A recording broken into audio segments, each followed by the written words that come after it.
name is Kim Morris. I'm the project coordinator of a nonprofit called River Keepers in Fargo, North Dakota. Rivers connect us, and they need to be advocated for. In our area, we have a beautiful muddy river that's formed at the confluence of the Boydasoo and Ottertail rivers in Breckenridge, Minnesota. It flows north along the North Dakota and Minnesota border into Lake Winnipeg in Canada. Along this 545-mile journey, you find Fargo, North Dakota, and Moorhead, Minnesota. The Red River flows right through these two cities and plays an important role in sustaining and defining them. We face challenges from seasonal flooding, but the Red River is also a main source of drinking water and for creating opportunities for recreation and bringing people together. It's an incredibly important resource that we've learned to invest in and take care of. Making meaningful connections in a community is one way to invest in a natural resource like a river. We will use the Community Capitals Framework as a way to look at how taking care of a river has benefited the Fargo-Moorhead area and how other capitals have spiraled up. Like many communities, the Fargo-Moorhead area has had a continually evolving relationship with the Red River, and that relationship impacts both the health of the Red River and our quality of life. Today, we'll gain some perspective by seeing how that relationship has shifted by looking at our recent history. We're going to first hear from Mark Peel, an archivist for the Historical and Cultural Society of Clay County, a nonprofit dedicated to promoting local history in Clay County. Well, hello, my name is Mark Peel. I'm the archivist for the Historical and Cultural Society of Clay County. We're located in Moorhead, Minnesota, in the M-Kump Center, right on the banks of the Red River. The river is extremely important to Fargo and Moorhead.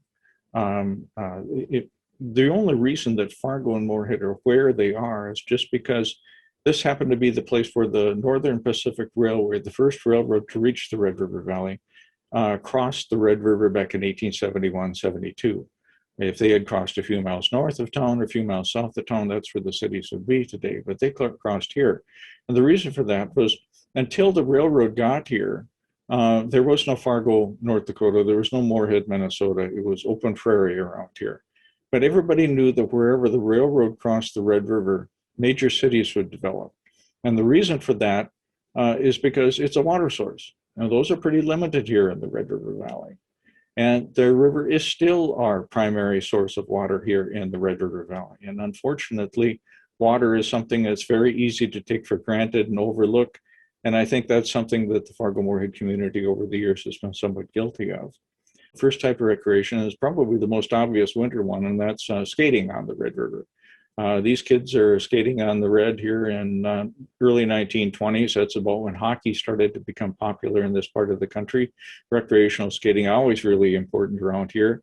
But there are a couple of other recreational methods in the winter that most people, even in this area, are not all that familiar with. And one of them is racing horses on the frozen river. In the early 20th century, late 19th century, racing horses in one-horse open sleighs were extremely popular entertainment. Just west of the M-Kump Center, there's a quarter-mile track that was laid out. It's very popular.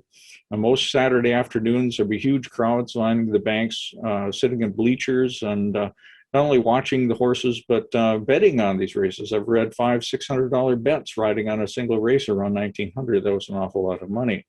And ski jumping as well. You know, we don't have many hills here in the Fargo-Moorhead area, so if people want to ski jump, they have to build their own hills. This is the Dovry Ski Club's ski jump in what's now North Moorhead. It was a bunch of Concordia College students that got together.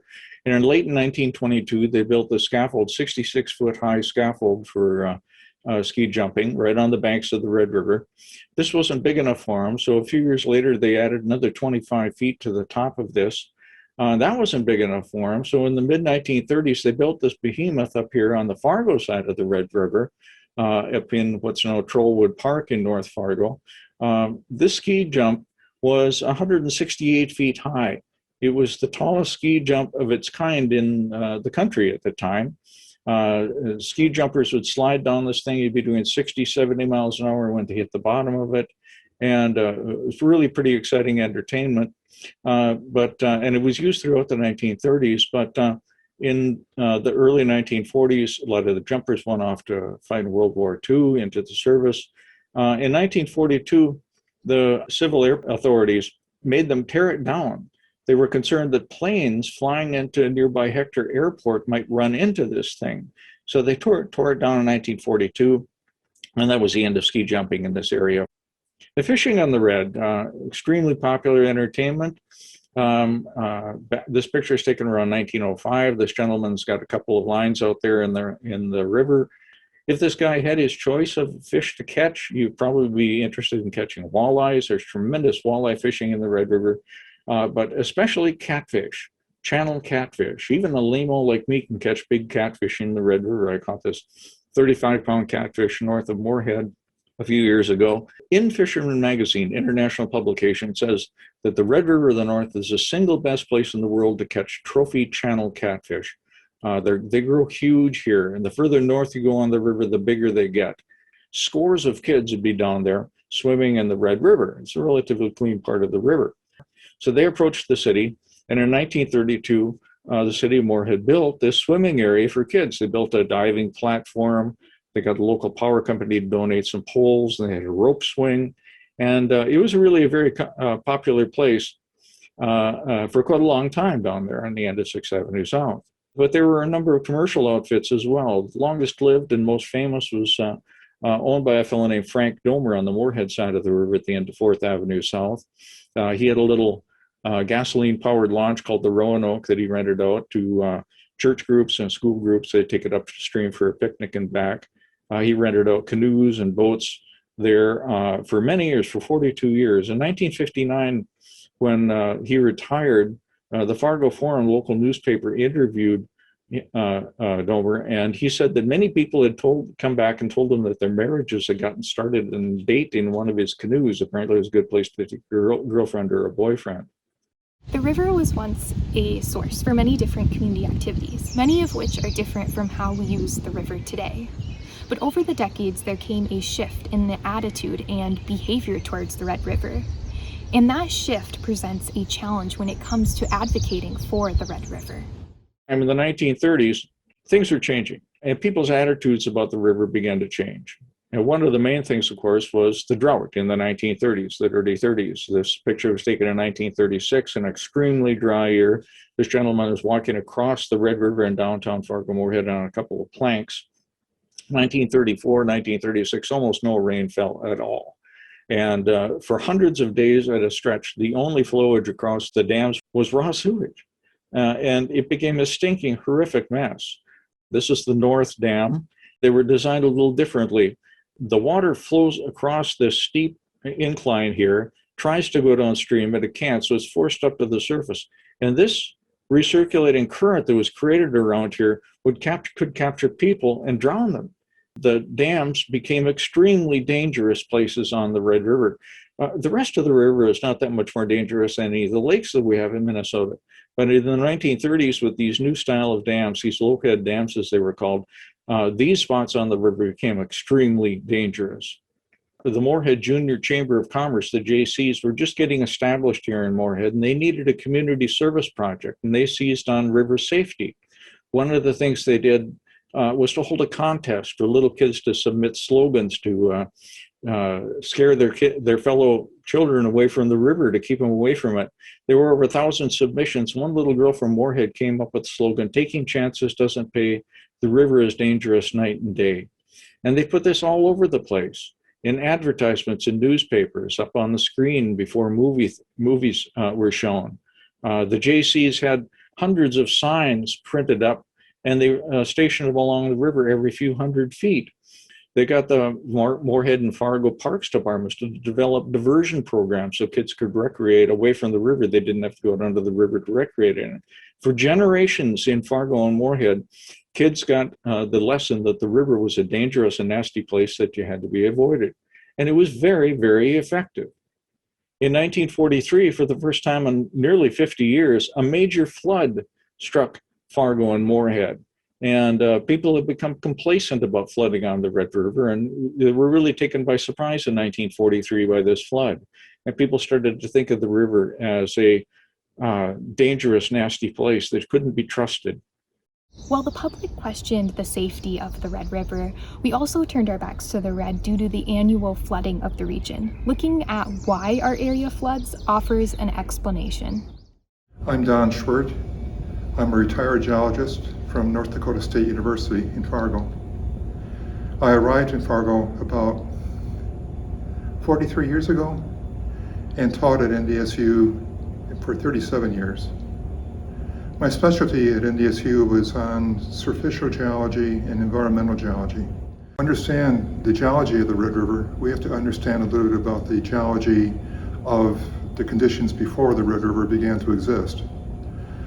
The area of Fargo Moorhead and on up to Grand Forks, East Grand Forks, and on up to Winnipeg was once occupied by Glacier Lake Agassiz, a gigantic glacially dammed lake that was here, at least in the region of the Fargo Moorhead area, up until about 10,000 years ago, and then the lake drained away. And so to think about it, this river, which we see today, didn't exist until, the lake could drain away 10,000 years ago.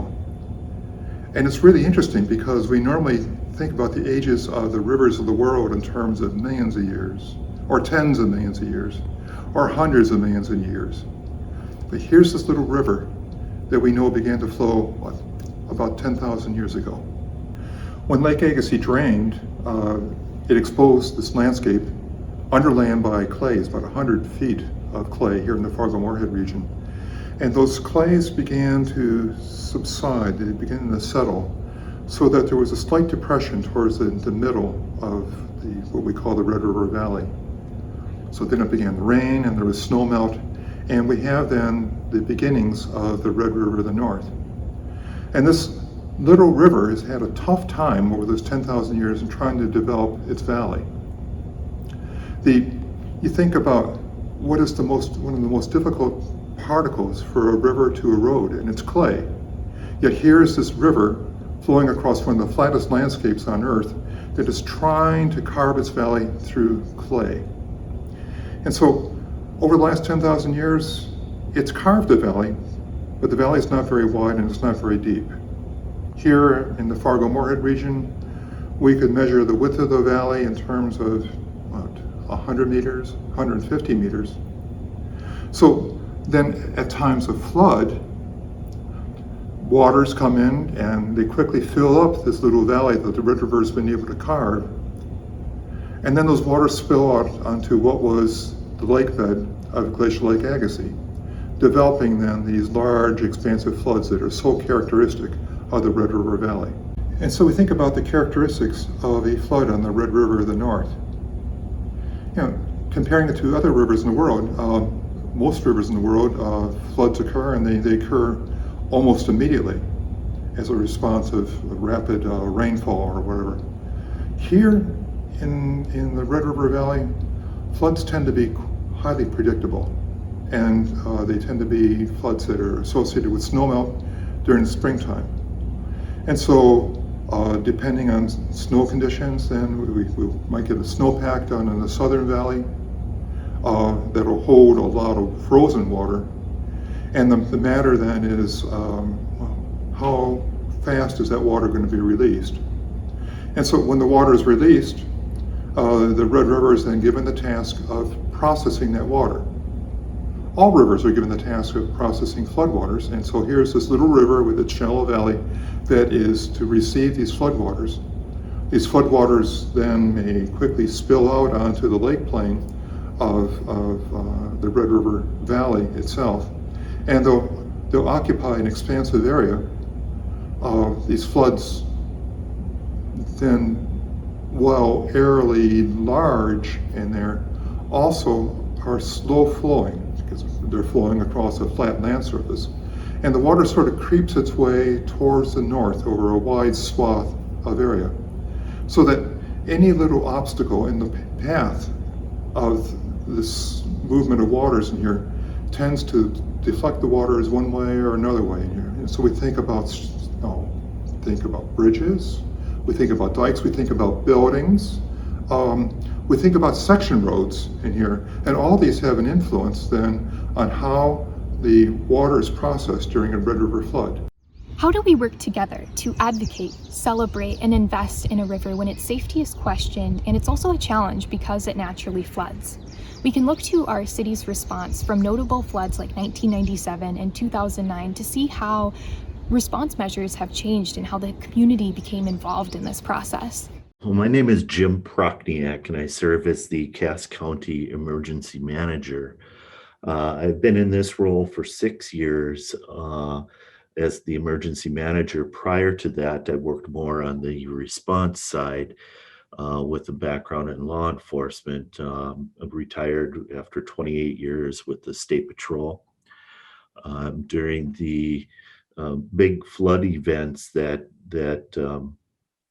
hit the Red River Valley, namely the 97 flood and the 2009 flood, 2011 flood.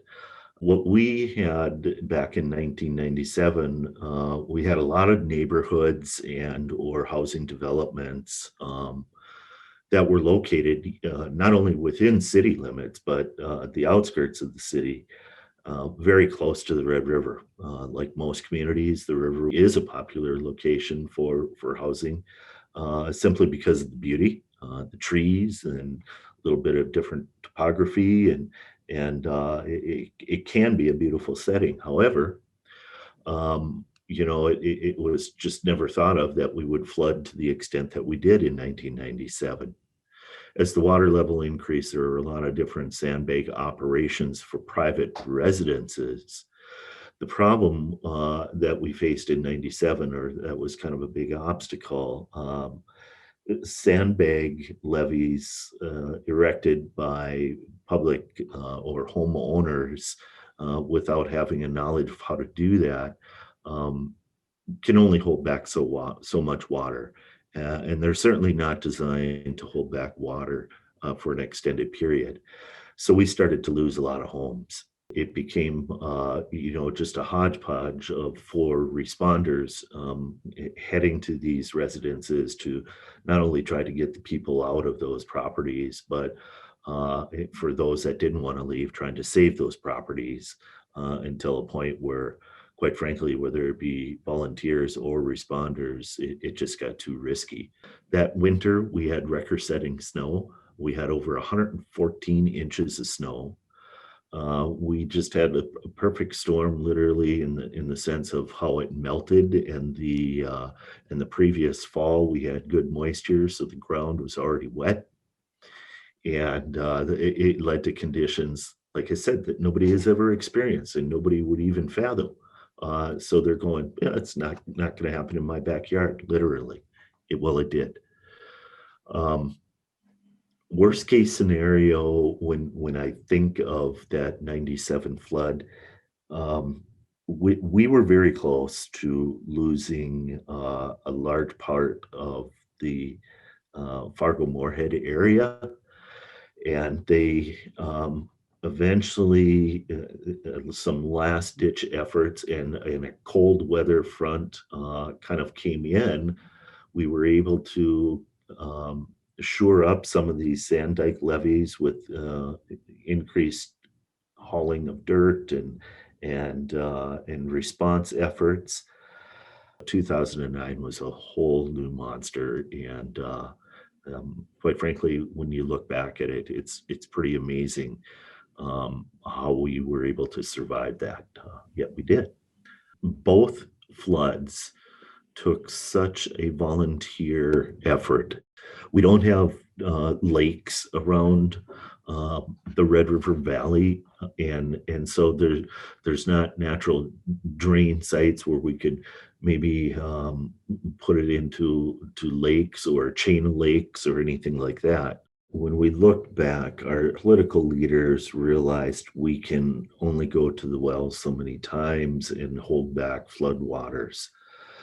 After the 2009 flood, using information from the 97 and the 2009 flood, started to take shape that we need something permanent when it comes to protection.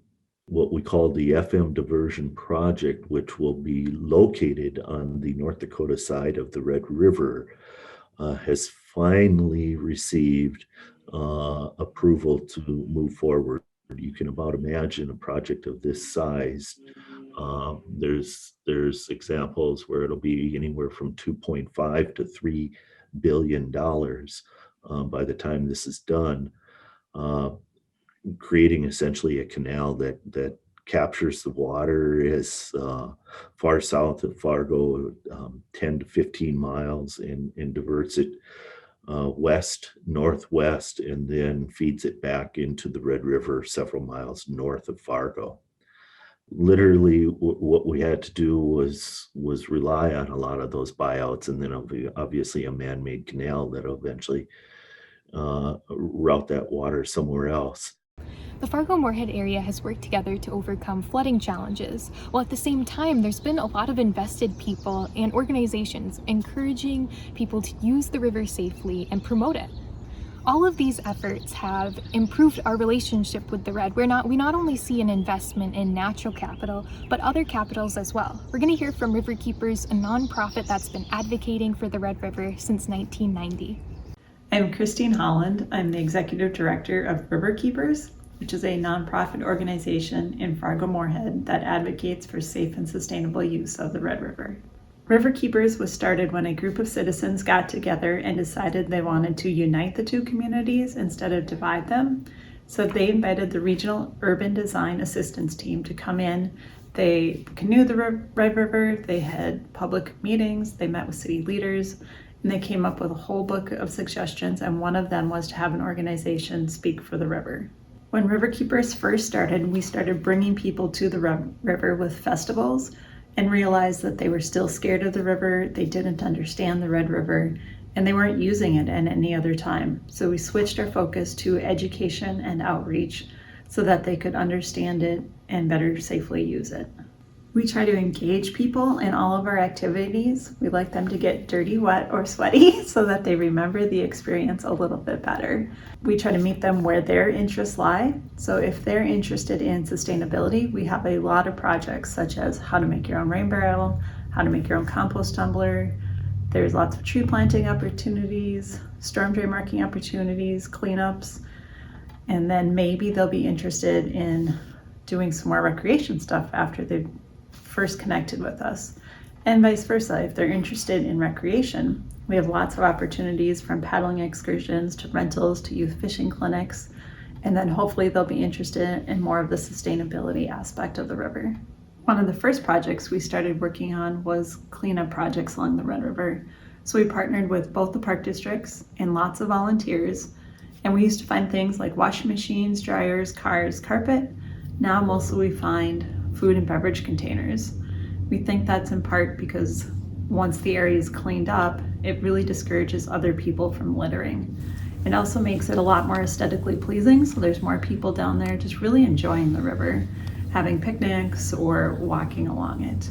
While River Keepers has worked to get the community involved in taking care of the Red River, we've also done work to bring back recreation that's been missing for decades. One of the reasons people quit using the Red River is because the dams had a dangerous undertow in them. So we worked with a lot of organizations to put in a 5% rock slopeway, which has made it much safer for people to use. With the retrofits of the Lowhead dams being a lot safer for people, then we were able to focus on bringing people to the Red River for recreational activities such as Race the Red and the Millennium Tour. Race the Red is a canoe and kayak race where we get about 80 vessels to go on the river, and people are out there having fun together.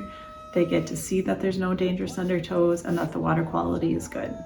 In 2000, we worked with people up and down the whole Red River to have a Millennium Tour, which is where one person paddled the entire length, and we had lots of other people come in and out and paddle for a half a day or 2 days or 2 weeks, whatever they had time for. And we had mayoral proclamations and community celebrations at all the cities along the Red River. And it really showed the Minnesota legislature that everybody along the whole river wanted to have a state water trail. So we were able to get it designated as a state water trail, which then led to a master plan and maps and made it easier to get more access sites on the Red River. We have been able to take city leaders out onto the river in a pontoon, canoes and kayaks, and also fishing. And so once they're out there and they're enjoying it and seeing other people enjoying it, it gets a little bit easier to have them be able to do some improvements along the Red River, such as pedestrian bridges, boat ramps, and canoe and kayak launches. With all of the engaging activities that we've been doing, it's really made residents start asking the cities and the counties to prioritize the Red River and its riverfront in their comp plans and strategic plans. By investing in natural capital, we've also invested in other capitals like cultural and social. Despite challenges from seasonal flooding and issues with dam safety, we now have a better future because more people develop with the river in mind, use it safely, and value it as a vital part of our community.